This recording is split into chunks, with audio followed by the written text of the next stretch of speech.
Hello everyone and welcome back to the channel free to travel. 2026 में Schengen visa लेना easy है या difficult? क्या वाकई 30 से 40% लोगों का वीज़ा इस समय रिजेक्ट हो रहा है? और कौन सी कंट्रीज़ में जो है अप्रूवल रेट इस समय सबसे ज़्यादा चल रहा है और कौन सी ऐसी वो कंट्रीज़ है जहाँ पर जो है आपको अवॉइड करना चाहिए, उन कंट्री से दूर रहना चाहिए? तो आज की वीडियो में बात करेंगे। मार्च और अप्रैल का शेंगन वीज़ा का लेटेस्ट अप्रूवल या फिर रिफ्यूज़ल डेटा मैं आपके साथ शेयर करूंगा, जो आपका वीज़ा अप्रूव या फिर रिजेक्ट होने का डिसीजन लिटरली चेंज कर सकता है। तो सबसे पहले बात करेंगे शेंगन वीज़ा का ओवरऑल अप्रूवल रेट का, जो कि मार्च और अप्रैल का जो डेटा के हिसाब से अगर बात करें तो लगभग जो है 30 से 85% का जो है इस समय अप्रूवल रेट चल रहा है, जिसमें अब अलग अलग कंट्री के हिसाब से अप्रूवल है और अलग अलग कंट्री के हिसाब से रिफ्यूज़ल है। सिंपल लैंग्वेज में बात करें तो हर 5 अप्लीकेंट में से 4 जो है अप्लीकेंट का वीज़ा जो है अप्रूव हो रहा है और एक बंदा रिजेक्ट हो रहा है। एक अगर आप जो है ये सुन रहे हैं सोशल मीडिया से कि यूरोप का वीज़ा मिलना बहुत डिफ़िकल्ट हो गया है, तो ये मैं कहूँगा कि ये गलत है। ऐसा नहीं है, इसी से बहुत अच्छा वीज़ा का रिजल्ट बहुत अच्छा चल रहा है अगर आपका प्रोफाइल सही है, और काफ़ी चांसेस हैं। बस डिपेंड करता है आप किस कंट्री में वीज़ा अप्लाई कर रहे हो और किस कंट्री में आपको नहीं करना चाहिए। और अब बात करते हैं उन कंट्रीज़ की जहाँ पर अप्रूवल रेट सबसे ज़्यादा चल रहा है। और अगर आप शेंगन वीज़ा पहली बार अप्लाई करने जा रहे हैं और अगर आपका प्रोफाइल ठीक ठाक है, तो इन कंट्रीज़ जो मैं बताने वाला हूँ, इन कंट्रीज़ को आप जो है सीरियसली कंसिडर कर सकते हैं। तो ये कंट्रीज़ हैं जिनके नाम हैं। सबसे पहले बात करेंगे लिथुआनिया की। तो लिथुआनिया का इस समय जो अप्रूवल रेट चल रहा है वो लगभग 90 से 95% चल रहा है। उसके बाद बात करेंगे ग्रीस की, वही लगभग 90% के अराउंड इसका भी जो है अप्रूवल रेट चल रहा है। उसके बाद जो है स्लोवाकिया की 90% ही चल रहा है इनका। तो जो है काफ़ी इन कंट्रीज़ में अगर आप वीज़ा अप्लाई करते हो और आपका प्रोफाइल ठीक ठाक है, तो आप इन कंट्रीज़ को कंसीडर कर सकते हैं फर्स्ट टाइम अगर आप शेंगन वीज़ा अप्लाई करने वाले हैं। इन कंट्रीज़ की एडवांटेज ये होती है कि यहाँ पर जो है प्रोसेसिंग कम होती है, एप्लीकेशन कम जाती हैं। अब एम्बेसी जो इतनी ज़्यादा ओवरलोड नहीं होती, इनके पास इतना ज़्यादा एप्लीकेशन नहीं जाएंगे तो इतना ज़्यादा काम नहीं होगा, और जो प्रोसेसिंग है वो फास्ट होती है, अप्रूवल चांसेस वो भी हाई रहते हैं। तो ये कंट्रीज़ जो है आप कंसीडर कर सकते हो अगर आप फर्स्ट टाइमर हो, फर्स्ट टाइम अप्लाई करने वाले हो शेंगन वीज़ा। प्रोफाइल आपका, फिर से बोल रहा हूँ, प्रोफाइल आपका ठीक ठाक है, ठीक है। कुछ कंट्रीज आपने ट्रैवल की हैं, जॉब करते हो, बिजनेस करते हो, तो उसके आपको अपने टाइज दिखाने हैं, होम टाइज, और जो है आपका ट्रैवल जो डॉक्यूमेंट्स हैं, जैसे कि आपकी डमी टिकट्स वगैरह है वो लगा सकते हैं, और डमी होटल आपको नहीं लगाना है, कंफर्म्ड होटल लगाना है। कुछ चीज़ों का आपका ध्यान रखना। बात करते हैं उन कंट्रीज़ की जहाँ पर जो है लोग सबसे ज़्यादा अप्लाई कर रहे हैं, तो वो कंट्रीज़ हैं France, Germany, Spain, Netherlands and Italy. तो इन कंट्रीज़ में जो है प्रोसेसिंग जो है टाइम, जो प्रोसेसिंग टाइम है वो भी बहुत ज़्यादा है, और बहुत जो है स्ट्रिक्टली वो चेक करते हैं इसे। अप्रूवल रेट यहाँ लगभग 85 से 90% है, फ्यूज़ल यहाँ पर 10 से 15% है। प्रोसेसिंग टाइम जैसे मैंने बताया यहाँ पर आपको ज़्यादा देखने को मिल सकता है। यहाँ पर जो है हाई वॉल्यूम में एप्लीकेशंस आती हैं होती है, और स्ट्रिक्ट डॉक्यूमेंट जो है चेकिंग होती है। और यहाँ पर जो है आपको फ़ोन भी आ सकता है, यानी कि जैसे जर्मनी का वीज़ा अगर आपने अप्लाई किया तो आपको एक फ़ोन भी आ सकता है, आपसे कई चीज़ें पूछी जा सकती है। तो ये कंट्रीज़ का थोड़ी सी डिसएडवांटेज ये भी है, बट अगर आपका प्रोफाइल अच्छा है तो इन कंट्रीज़ में आप अप्लाई करके भी अपना वीज़ा ले सकते हैं। अब बात करते हैं उन कंट्रीज़ की जिनका जो है रिफ्यूज़ल रेट काफ़ी हाई है, तो वो कंट्रीज़ हैं माल्टा।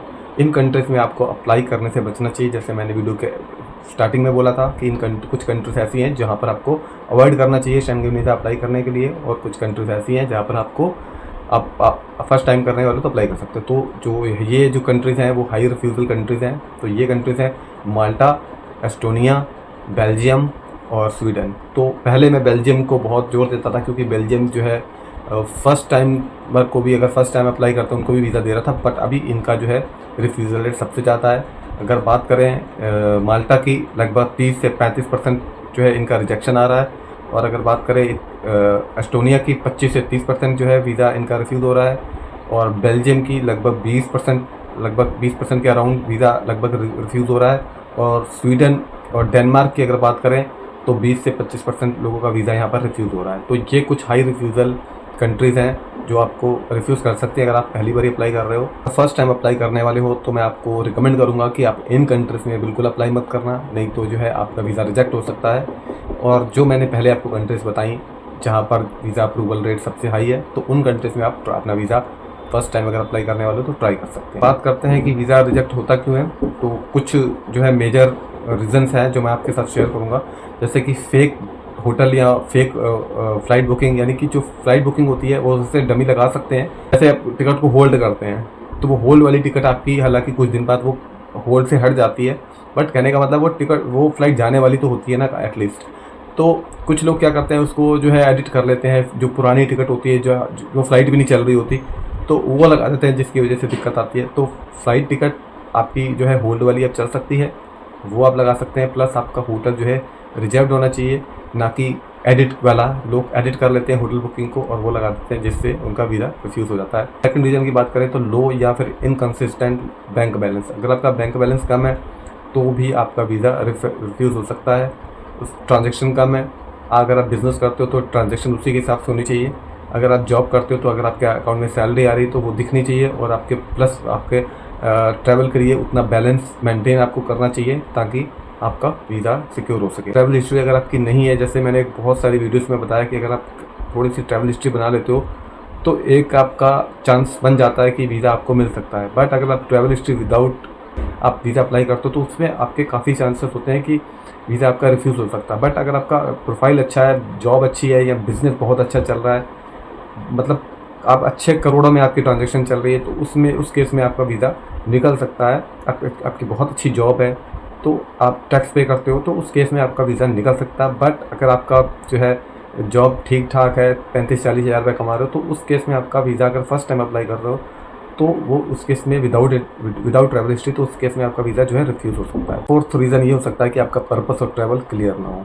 तो ये कुछ रीज़न्स होते हैं कि जब जो है वीज़ा ऑफिसर चेक करता है तो उनको जो है ये रीज़न्स नज़र आते हैं आपकी फ़ाइल देख के, आपका जो है एप्लीकेशन देख के। तो इन जो है रीज़न्स के बिहाफ पर वो आपका वीज़ा रिफ्यूज़ करता है। बात करेंगे कि जो है अपना वीज़ा कैसे अप्रूव करवाना है। तो सबसे मेन चीज़ है कि जो है आपका राइट कंट्री आपको चूज़ करना चाहिए, जेन्युइन डॉक्यूमेंट्स आपको लगाने चाहिए, और जो है बैंक बैलेंस को आपको मेंटेन करना है। उसके अलावा जो है ट्रैवल प्लान आपका जो है जेन्युइन या फिर क्लियर होना चाहिए, रियलिस्टिक होना चाहिए, ताकि जो है आपको वीज़ा मिल सके। फ्रेंड्स, ये था मार्च और अप्रैल 2026 का रियल शेंगन का रिफ्यूज़ल या फिर अप्रूवल डेटा।